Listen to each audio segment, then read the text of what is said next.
Good evening students, मैं doctor Anil Mishra आज आपसे जेपीएससी पीटी के सेकंड पेपर के कुछ अन्य महत्वपूर्ण टॉपिक्स पर बात करूंगा। आज के लिए मैंने दो टॉपिक्स का सिलेक्शन किया है। एक टॉपिक है विल्किंसन नियमावली और दूसरा टॉपिक है पेशा एक्ट। ये दोनों जो एक्ट हैं या नियमावली हैं, इनके कानूनी पक्ष को समझना अत्यंत महत्वपूर्ण है। तो सबसे पहले हम लोग बात करेंगे विल्किंसन रूल के बारे में। विल्किंसन की नियमावली,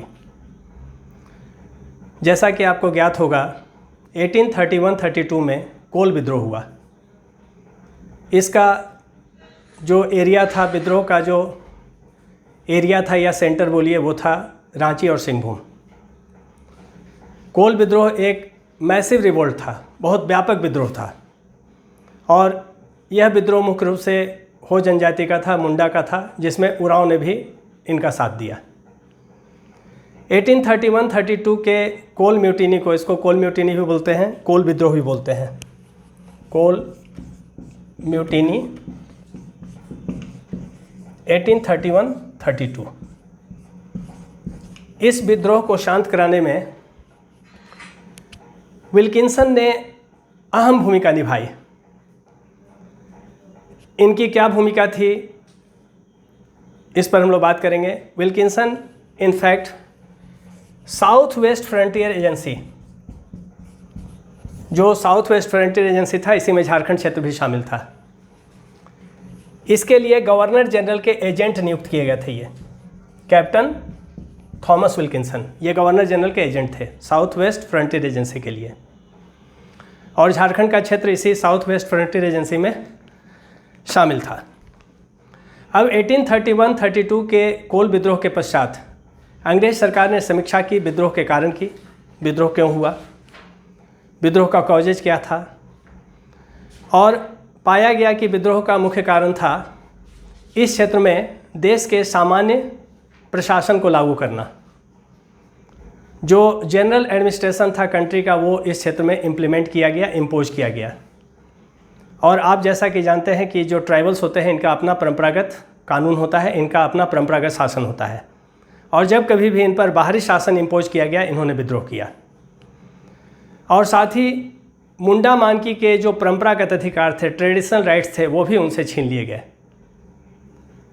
तो विद्रोह के कारण की समीक्षा किया गया अंग्रेज सरकार के द्वारा, और बोला गया कि अंग्रेज सरकार ने क्या किया, देश के सामान्य कानून को सिंहभूम के हो जनजाति के लिए बोला कि उपयुक्त नहीं है, ये अप्रोप्रिएट नहीं है, देश के सामान्य कानून को या सामान्य प्रशासन को यहाँ लागू नहीं किया जाना चाहिए। और इसी का कंसिक्वेंस था कि 1833 में बंगाल रेगुलेशन लाया गया। बंगाल का रेगुलेशन, जिसको हम लोग बोलते हैं बंगाल रेगुलेशन, ये था आपको 13, बंगाल रेगुलेशन 13, बंगाल रेगुलेशन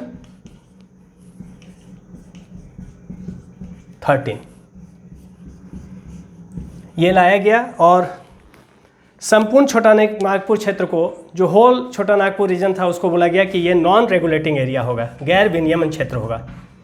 गैर विनियमन क्षेत्र का मतलब होता है, नॉन रेगुलेटिंग एरिया का मतलब होता है, गैर विनियमन क्षेत्र का मतलब होता है कि जिस क्षेत्र में देश का सामान्य कानून और सामान्य प्रशासन लागू न किया जाए, और उस क्षेत्र का प्रशासन वहाँ के स्थानीय परंपरा और रीति रिवाज के अनुसार हो। तो गैर विनियमन क्षेत्र घोषित करते हुए इस क्षेत्र को देश के सामान्य कानून की परिधि से बाहर रखा गया। मतलब this region was kept outside the purview of the general rule of the country, और बोला गया कि यहाँ का प्रशासन यहाँ के स्थानीय रीति रिवाज और परंपरा के अनुसार होगा। और इस क्षेत्र को क्या किया गया, इस क्षेत्र का प्रशासन किसको दे दिया गया, विल्किंसन को। विल्किंसन को इस क्षेत्र का प्रशासन दिया गया कि आप यहाँ का प्रशासन कीजिए। ये भारत के गवर्नर जनरल के साउथ वेस्ट फ्रंटियर एजेंसी के लिए एजेंट नियुक्त किए गए विल्किंसन। और इस क्षेत्र में प्रशासन के लिए एक विशेष नियमावली बनाई गई, एक स्पेशल रूल्स बनाया गया और इसका मुख्य उद्देश्य था कि जो कोल विद्रोह है उसको शांत किया जा सके, उसको पैसिफाई किया जा सके। तो इसके लिए एक विल्किंसन ने एक विशेष नियमावली बनाई, स्पेशल रूल्स बनाया। उसी रूल को हम लोग क्या बोलते हैं, that special rule is known as Wilkinson's rule. उसी को हम लोग बोलते हैं विल्किंसन्स रूल। विल्किंसन्स रूल मतलब विल्किंसन की नियमावली, विल्किंसन्स रूल इसको कहते हैं।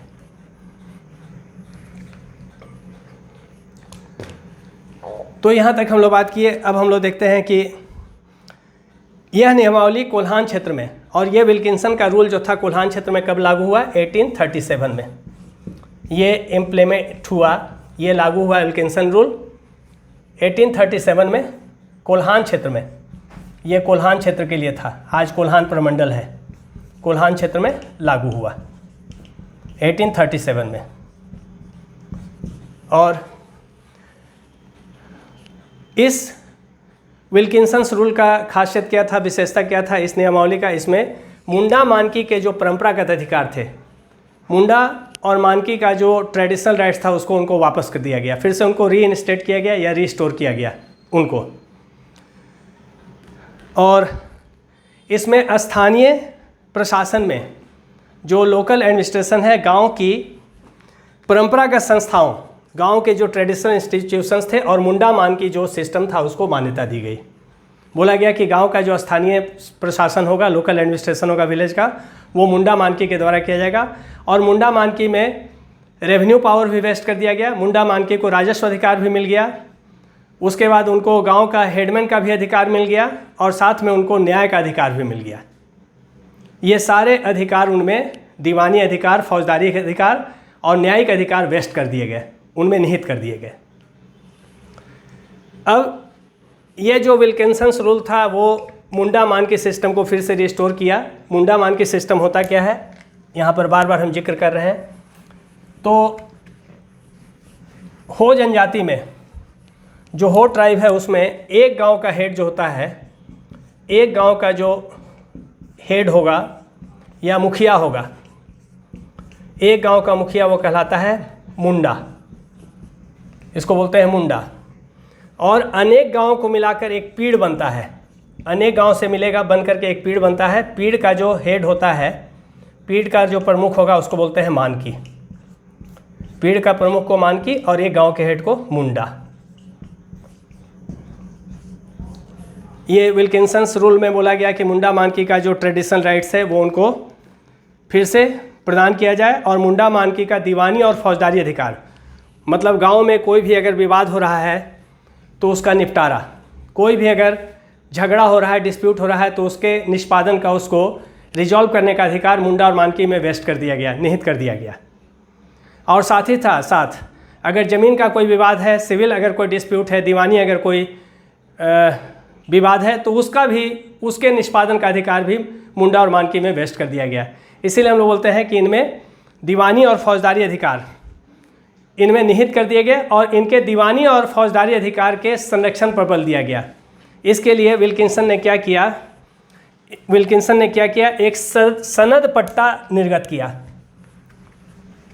मुंडा और मानकी के क्या दायित्व होंगे और क्या अधिकार होंगे, क्या पावर्स होंगे और क्या उनके ड्यूटीज होंगे, उसके लिए एक सनद पट्टा मतलब जिसमें बोला गया कि इसमें उनके राइट्स और ड्यूटीज़ का ये होगा, रिकॉर्ड होगा, उनका राइट्स क्या होगा, अधिकार क्या होगा और उनका कर्तव्य क्या होगा, सनद पट्टा। और इसी को बोलते हैं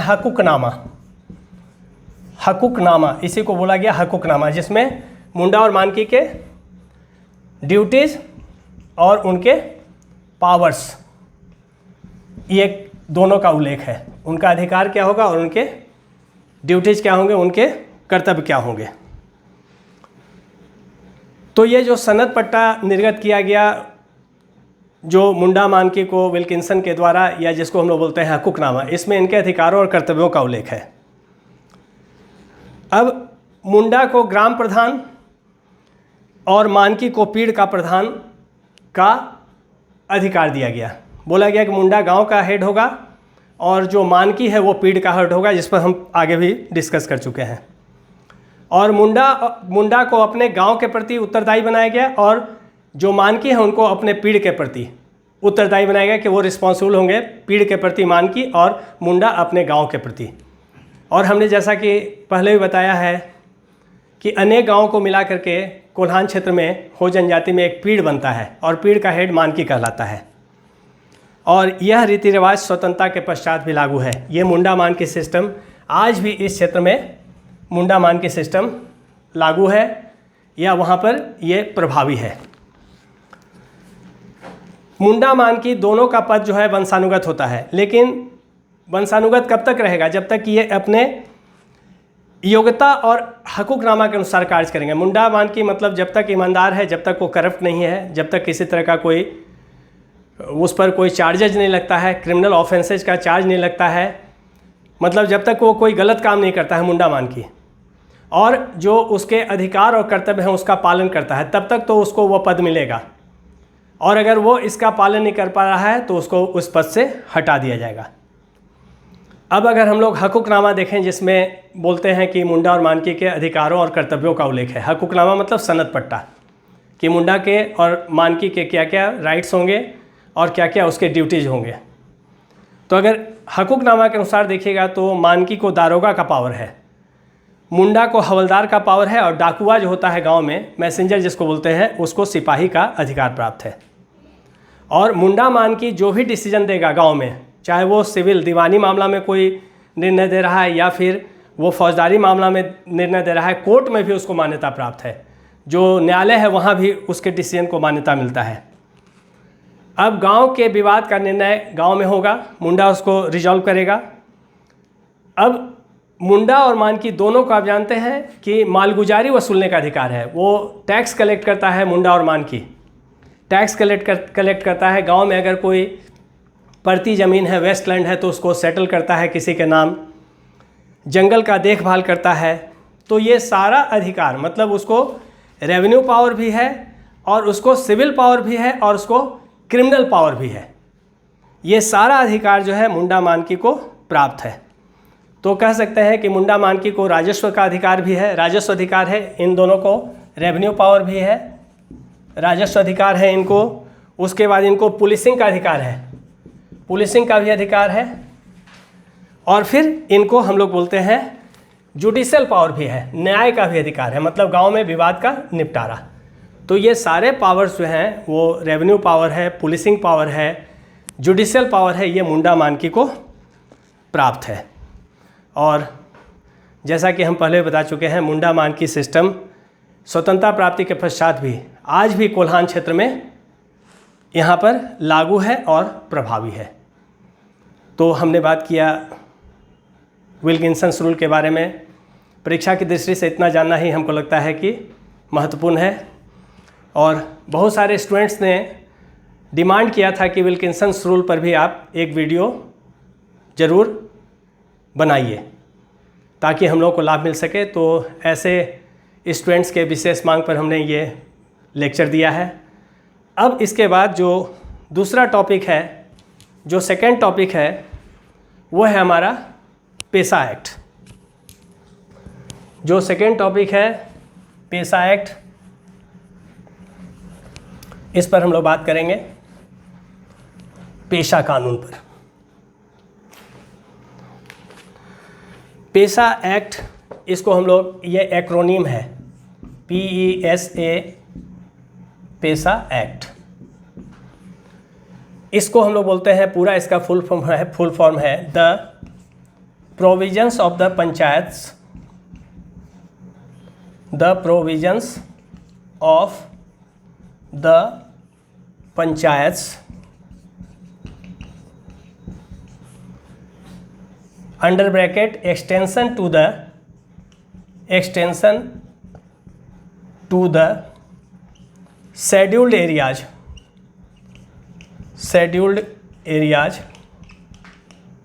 act 1996। The provisions of the Panchayats extension to the Scheduled Areas Act 1996, और इसी का शॉर्ट फॉर्म या एक्रोनिम बोलिए पेसा एक्ट। और जैसा कि इस एक्ट के साथ हमने जो 1996 का प्रयोग किया, इससे स्पष्ट है कि यह कानून 1996 में लाया गया। अब थोड़ा सा इसका बैकग्राउंड देखिए, तब आपको सारी चीज़ें स्पष्ट रूप से समझ में आएंगी। थोड़ा सा इसका बैकग्राउंड हम लोग देख लेते हैं, इसकी पृष्ठभूमि पर जाते हैं। और हम लोग जानते हैं कि 1992 में 73rd constitutional amendment act, CAA मतलब हो गया कॉन्स्टिट्यूशनल अमेंडमेंट एक्ट, ये लाया गया 1992 में। और इसमें पंचायत को संवैधानिक दर्जा मिला। इस कानून के द्वारा पंचायत को संवैधानिक दर्जा मिला, लेकिन इसमें कुछ लिमिटेशंस थे, इसकी कुछ सीमाएं थी। और बोला गया कि 73rd कॉन्स्टिट्यूशनल अमेंडमेंट एक्ट, 73वां संविधान संशोधन कानून 1992 शेड्यूल्ड एरियाज में लागू नहीं होगा। शेड्यूल्ड एरियाज में यह लागू नहीं होगा, अधिसूचित क्षेत्र में। मतलब अधिसूचित क्षेत्र मतलब 5th शेड्यूल, जो 5वीं अनुसूची के राज्य हैं, 5th शेड्यूल जो स्टेट्स हैं, 10 राज्य हैं, उसमें झारखंड भी शामिल है 5वीं अनुसूची में। और 5वीं अनुसूची में अधिसूचित क्षेत्र का प्रशासन देश के सामान्य प्रशासन से भिन्न होता है। शुरू से इस बात पर बल दिया गया अंग्रेज के समय से ही कि आदिवासियों का प्रशासन देश के सामान्य प्रशासन से भिन्न होना चाहिए, और आदिवासियों के प्रशासन में जो मुख्य ध्यान रखना है कि उनकी संस्कृति, उनके रीति रिवाज, उनकी परंपरा को किसी भी तरह से कोई आघात या विघ्न न पहुँचे, उसका संरक्षण करना है। तो ये बोला गया कि 73rd अमेंडमेंट एक्ट जो है 1992 शेड्यूल्ड एरियाज में लागू नहीं होगा, या अगर लागू होगा भी तो क्या होगा, जो एप्रोप्रिएट मॉडिफिकेशंस हैं, जो पर्याप्त संशोधन है, मतलब जो पर्याप्त संशोधन है उनके साथ लागू होगा। एग्जैक्टली इस फॉर्म में इसको लागू नहीं करना है। शेड्यूल्ड एरिया का मतलब हुआ वैसा एरिया जहां आदिवासी की जनसंख्या अधिक है, जहां ट्राइबल पॉपुलेशन ज़्यादा है, उस एरिया को हम लोग बोलते हैं शेड्यूल्ड एरिया। तो बोला गया वहाँ पर लागू नहीं होगा। क्यों नहीं लागू होगा? तो बोला गया कि वहाँ पर जो आदिवासी हैं, जनजाति हैं, उनका अपना ट्रेडिशनल पंचायती व्यवस्था है, परंपरागत पंचायती व्यवस्था है, और उसमें विघ्न नहीं पहुँचाना है, उसको डिस्टर्ब नहीं करना है। तब एक कमेटी बना दिलीप सिंह भूरिया की अध्यक्षता में, जिसको बहुत पॉपुलरली उसको हम लोग बोलते हैं भूरिया समिति। उसको क्या बोलते हैं? भूरिया समिति। और भूरिया समिति ने रिकमेंडेशंस दिया, अनुशंसा दिया।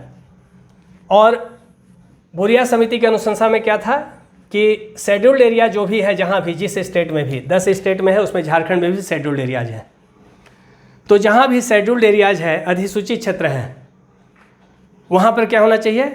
वहाँ पर जो परंपरागत पंचायती व्यवस्था है उसको ही वहाँ पर कंजर्व करना है, या उसी को ही संरक्षित करना है। उसको संरक्षित करना है, उसको डिस्टर्ब नहीं करना है।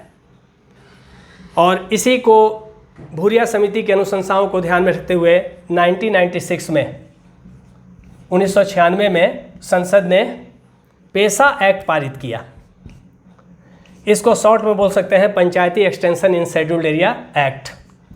पेसा एक्ट 1996 ये पार्लियामेंट ने पारित कर दिया 1996 में। और बोला गया कि जो अधिसूचित क्षेत्र है वहाँ पर जो ट्रेडिशनल पंचायती सिस्टम है उसको बचाना है, उसको संरक्षण देना है वहाँ के, और पंचायती जो परंपरागत पंचायती व्यवस्था है वो स्थानीय संस्कृति और रीति रिवाज के अनुसार और प्रथा के अनुसार, परंपरा के अनुसार संचालित होगी। यहाँ पर एक बात आपको स्पष्ट करना चाहते हैं कि जनजातीय समाज में या जनजातियों में जो प्रथा होता है, जो परंपरा होता है, वही कानून होता है। इसीलिए उनके लॉ को हम लोग बोलते हैं कस्टमरी लॉ। उनके लॉ को क्या बोलते हैं? प्रथागत कानून। अब ये जो पेसा एक्ट है देश के 10 राज्यों में लागू है। ये 10 स्टेट्स में पेसा एक्ट लागू है। और पेसा एक्ट ये 10 राज्य में क्यों लागू है? क्योंकि ये 10 राज्य जो हैं ये शेड्यूल्ड एरिया स्टेट्स हैं, ये अधिसूचित क्षेत्र राज्य हैं। झारखंड सहित इन 10 राज्यों में, इंक्लूडिंग झारखंड सहित इन 10 राज्यों में अधिसूचित क्षेत्र का प्रावधान है, शेड्यूल्ड एरिया का। और बोला गया कि ये पेसा एक्ट शेड्यूल्ड एरिया में लागू होगा, क्योंकि इसका नाम ही है Panchayati extension in scheduled area act 1996। इसके तहत शेड्यूल्ड एरिया के संदर्भ में जो भी शेड्यूल्ड एरिया होगा, जैसे अगर आप शेड्यूल्ड एरिया की बात करते हैं तो आपको एक बात यहाँ पर हम बताना चाहेंगे, झारखंड में 13 जिला जो हैं, 13 डिस्ट्रिक्ट्स जो हैं, 13 जिला ये होली शेड्यूल्ड एरिया डिस्ट्रिक्ट है, पूर्ण रूप से अधिसूचित क्षेत्र जिला है। मतलब 13 जिला का हर जो ग्राम पंचायत होगा, हर जो ब्लॉक होगा, प्रखंड होगा, वो क्या होगा, वो शेड्यूल्ड एरिया की मान्यता प्राप्त है उसको। तो ये जो 13 जिला हैं ये होली मतलब पूर्ण रूप से ये अधिसूचित क्षेत्र जिला हैं। और ये जो 13 जिला हैं इनके 131 ब्लॉक्स, इसमें कितने ब्लॉक्स आएंगे, 131 प्रखंड। और पंचायत कितने हैं इनमें, ग्राम पंचायत, तो ग्राम पंचायत इनमें हैं 131 ब्लॉक्स के 2024, मतलब 2024। ये जो ग्राम पंचायत हैं ये अधिसूचित क्षेत्र हैं, 2024 ये शेड्यूल्ड एरियाज हैं। इसके अलावा 3 जिला जो हैं पलामू, गढ़वा और गोड्डा, ये आंशिक रूप से हैं। इसमें कहीं कहीं एकाध पंचायत या एकाध ब्लॉक क्या है, शेड्यूल्ड एरिया है, पलामू, गढ़वा और गोड्डा में। अब हम लोग यहाँ पर देखते हैं कि ये पेसा एक्ट में प्रावधान है कि अगर कोई राज्य है जहाँ शेड्यूल्ड एरिया है, तो शेड्यूल्ड एरिया के संदर्भ में, अधिसूचित क्षेत्र के संदर्भ में विधानसभा कोई भी ऐसा कानून नहीं बना सकती है जो परंपरागत पंचायत व्यवस्था के विरुद्ध है।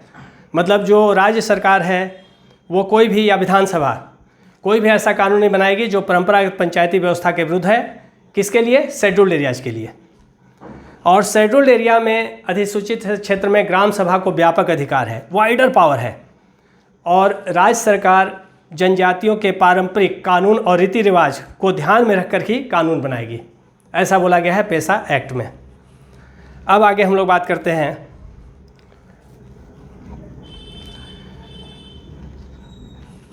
अब पेसा एक्ट के जो इम्पॉर्टेंट प्रोविजंस हैं, जो महत्वपूर्ण प्रावधान हैं, वो क्या क्या हैं, थोड़ा सा इस पर हम लोग फोकस कर लें। पेसा एक्ट के मुख्य बिंदु क्या हैं, मेन प्रोविजंस क्या हैं। उद्देश्य तो हमने बता दिया, जनजातियों के परंपरागत पंचायती व्यवस्था को संरक्षित रखना, उनके रीति रिवाज को संरक्षित रखना, उनके प्रथागत कानून को संरक्षित रखना, उनके स्थानीय संसाधन को संरक्षित कर रखना, जो लोकल रिसोर्सेज हैं। ये सारा ऑब्जेक्टिव्स था या ऑब्जेक्टिव्स है पेसा एक्ट में। अब ये पेसा एक्ट में बोला गया है कि राज्य पंचायत के लिए कोई भी ऐसा कानून नहीं बनाएगी, राज्य सरकार पंचायत के लिए कोई भी ऐसा एक्ट नहीं बनाएगी जो प्रथागत कानून, सामाजिक धार्मिक क्रियाकलाप और सामाजिक संसाधनों, सामुदायिक संसाधनों पर परंपरागत प्रबंधन, जो उनका ट्रेडिशनल मैनेजमेंट है या इससे जुड़ा हुआ जो भी क्रियाकलाप है, उसके अनुरूप नहीं होगा। मतलब राज्य सरकार पंचायत के लिए कोई भी ऐसा कानून, पंचायत के लिए ऐसा कानून बनाएगी जो उनके परंपरागत और उनके प्रथा और उनके सामुदायिक संसाधन का संरक्षण करता हो, मतलब उसको किसी तरह से डिस्टर्ब नहीं करता हो। फिर बोला गया है कि प्रत्येक गांव की एक ग्राम सभा होगी जो लोगों की प्रथा और परंपरा, सांस्कृतिक पहचान, सामुदायिक प्रबंधन और संघर्ष निष्पादन के परंपरागत विधि का संरक्षण करेगी। जो मुंडा और मानकी को, या मान लीजिए कि कहीं पर महतो है, पाहन है, उसको जो ट्रेडिशनल राइट्स मिला हुआ है डिस्प्यूट रिजॉल्व करने का, गांव में जो डिस्प्यूट है, जो झगड़ा है, जो विवाद है, उसके निष्पादन का, उसका जो परंपरागत विधि है उसको कंजर्व करेगा। अधिसूचित क्षेत्र में ग्राम सभा की अध्यक्षता का अधिकार, जो शेड्यूल्ड एरिया होगा उसमें ग्राम सभा का अध्यक्षता कौन करेगा, निर्वाचित मुखिया नहीं करेगा, बल्कि परंपरागत जो मुखिया है वो करेगा। मतलब मुंडा करेगा, पाहन करेगा, महतो करेगा, मानकी करेगा, जो इलेक्टेड हेड है वो नहीं करेगा, इलेक्टेड मुखिया नहीं करेगा। उसके बाद एसटी के लिए सीटों का आरक्षण होगा और इसमें बोला गया है कि जो कुल सीट होंगे पंचायत के उसमें कम से कम 50% आदिवासी के लिए रिजर्व होगा, 50% एसटी के लिए। और अधिसूचित क्षेत्र में ज़मीन का कोई भी अधिग्रहण अगर हो रहा है, ज़मीन का कोई भी एक्विजिशन हो रहा है, ज़मीन को एक्वायर किया जा रहा है, तो ग्राम सभा या पंचायत की सलाह ली जाएगी। That is compulsory, that is mandatory, अनिवार्य है। अब है शेड्यूल्ड एरिया में जो माइनर मिनरल्स हैं, जैसे बालू है या माइनिंग है, खनन हो रहा है, इसके लाइसेंस या लीज के लिए ग्राम सभा या पंचायत की अनुशंसा अनिवार्य है। जब तक ग्राम सभा या पंचायत अनुशंसा नहीं करेगा तब तक सरकार किसी को जो लघु खनिज है या जो माइनिंग है उसका लाइसेंस नहीं देगी। इसके अलावा ग्राम सभा या पंचायत को लघु वनोपज, वहाँ पर जो माइनर मिनरल्स होगा उसका ऑनरशिप होगा, ग्राम सभा को होगा, पंचायत को होगा, वही किसी को लीज देगा या बाकी उसको अलॉट करेगा। अगर अधिसूचित क्षेत्र में कोई लैंड एलियनेशन हो रहा है, आदिवासी की ज़मीन गलत तरीके से छीनी जा रही है, तो ग्राम सभा उस पर रेस्ट्रिक्शन लगाएगा, प्रतिबंध लगाएगा। और अगर गैर कानूनी ढंग से कोई आदिवासी की ज़मीन छीनी गई है तो उसको वापस दिलवाएगा। ये ग्राम सभा को वाइडर पावर्स दिया गया है पेशा एक्ट के तहत। अब पेशा कानून को राष्ट्रपति की स्वीकृति जब प्राप्त होने के पश्चात बोला गया है कि पेशा कानून को जिस दिन राष्ट्रपति का एसेंट मिल गया, स्वीकृति मिल गया, उसके बाद अधिसूचित क्षेत्र में कोई भी वैसा कानून निष्प्रभावी माना जाएगा, वैसा कोई भी कानून इनइफेक्टिव माना जाएगा जो पेशा कानून के अनुरूप नहीं है। अगर पेशा के अनुरूप अगर कोई कानून नहीं है तो वो निष्प्रभावी हो जाएगा। इतना पावरफुल बनाया गया है पेशा एक्ट को शेड्यूल्ड एरिया के लिए। और फाइनली पेशा कानून को 24 दिसंबर 1996 को राष्ट्रपति ने अपनी स्वीकृति प्रदान की। अब जैसा कि हम पहले ही बता चुके हैं, झारखंड में आप पेशा एक्ट की स्थिति जरूर देखिए, यहाँ पर क्या हाल है पेशा एक्ट का। तो अगर आप देखेंगे तो पेशा कानून में प्रावधान है कि राज्य सरकार अधिसूचित क्षेत्र के प्रशासन के लिए उनकी परंपरा और प्रथा को ध्यान में रखकर ही कानून बनाएगी। शेड्यूल्ड एरिया का कोई भी अगर एडमिनिस्ट्रेशन करना है राज्य सरकार को, तो जो आदिवासी हैं उनकी परंपरा और प्रथा को ध्यान में रखकर ही कानून बनाना होगा। लेकिन आश्चर्यजनक ढंग से, सरप्राइजिंगली अगर आप देखेंगे तो झारखंड में जो पंचायती राज कानून आया 2001 में, उसमें पेशा कानून के 22 जो प्रोविजंस थे उनमें सिर्फ 7 प्रावधानों को ही लागू किया गया है। 22 प्रोविजंस में से सिर्फ 7 इम्प्लीमेंट किए गए हैं झारखंड पंचायती राज एक्ट में, 7। और आप जानते हैं कि पंचायती राज सूची का विषय है, राज्य की विधानसभा या राज्य की विधायिका इस पर कानून बनाती है। और 15 जो प्रावधान हैं इसके, 15 प्रोविजंस जो हैं ये लागू नहीं किए गए हैं और इनके स्थान पर जो जनरल एडमिनिस्ट्रेशन के प्रावधान हैं, जो सामान्य प्रशासन के प्रावधान हैं, वही लागू कर दिए गए हैं शेड्यूल्ड एरिया में भी। मतलब अगर आप देखेंगे तो जो पेशा एक्ट है इसका झारखंड में घोर उल्लंघन हुआ है। पेशा एक्ट का आप देखेंगे तो इसका उल्लंघन हुआ है, इसका वायलेशन हुआ है। तो बहुत ज़रूरी है कि अगर झारखंड में आदिवासियों की संस्कृति को बचाना है, उनकी परंपरा को बचाना है, उनके ज़मीन के अधिकार को संरक्षण प्रदान करना है, उनको भूमि अलगाव से बचाना है, उनको ऋणग्रस्तता से बचाना है, तो अत्यंत आवश्यक है कि पेशा एक्ट के सारे प्रावधानों को लागू कर दिया जाए और जो जनजातीय संस्कृति है उसको संरक्षण दिया जाए। इससे लाभ यह होगा कि जनजातियों का विकास होगा, जनजातियों में जो असंतोष की भावना है, अनरेस्ट की भावना है, वो समाप्त होगी। और अगर जनजातियों का विकास होता है तो निश्चित तौर पर एक बड़ा शेयर राज्य की कुल आबादी में जनजातियों का है, एक बड़ा ही उनका कंट्रीब्यूशन है, तो इससे राज्य का भी भला होगा। तो आप लोगों को मैंने विल्किंसन्स रूल और पेशा एक्ट के बारे में जो महत्वपूर्ण बिंदु थे, महत्वपूर्ण बातें थीं, हमने बताया है। आशा करते हैं कि आप इससे ज़रूर लाभान्वित होंगे और आप अपने उद्देश्य में सफल होंगे, इस परीक्षा को पास करेंगे। निश्चित तौर पर अगले वीडियो में नेक्स्ट वीडियो में मैं यह बताऊंगा कि परीक्षा के कुछ समय पहले या कुछ दिनों पहले, 1-2 दिन पहले अपनी तैयारी को कैसे आप सुदृढ़ करें और कैसे आप नर्व कंट्रोल करें, टेम्परामेंट पर अपना नियंत्रण रखें, कूल हो जाएं, काम हो जाएं और परीक्षा में जाएं, बैठें। क्योंकि आप कितना पढ़ें ये इम्पॉर्टेंट नहीं है। होता क्या है कि हम नर्वस हो जाते हैं और नर्वस होकर के परीक्षा में हमारा प्रदर्शन खराब हो जाता है। तो उस दिन आपका प्रदर्शन आपके जीवन का सर्वोत्तम प्रदर्शन हो, बेस्ट परफॉर्मेंस हो। इसके लिए अगले वीडियो में मैं कुछ महत्वपूर्ण टिप्स दूंगा और तब तक के लिए आप लोगों को ढेर सारी शुभकामनाएं।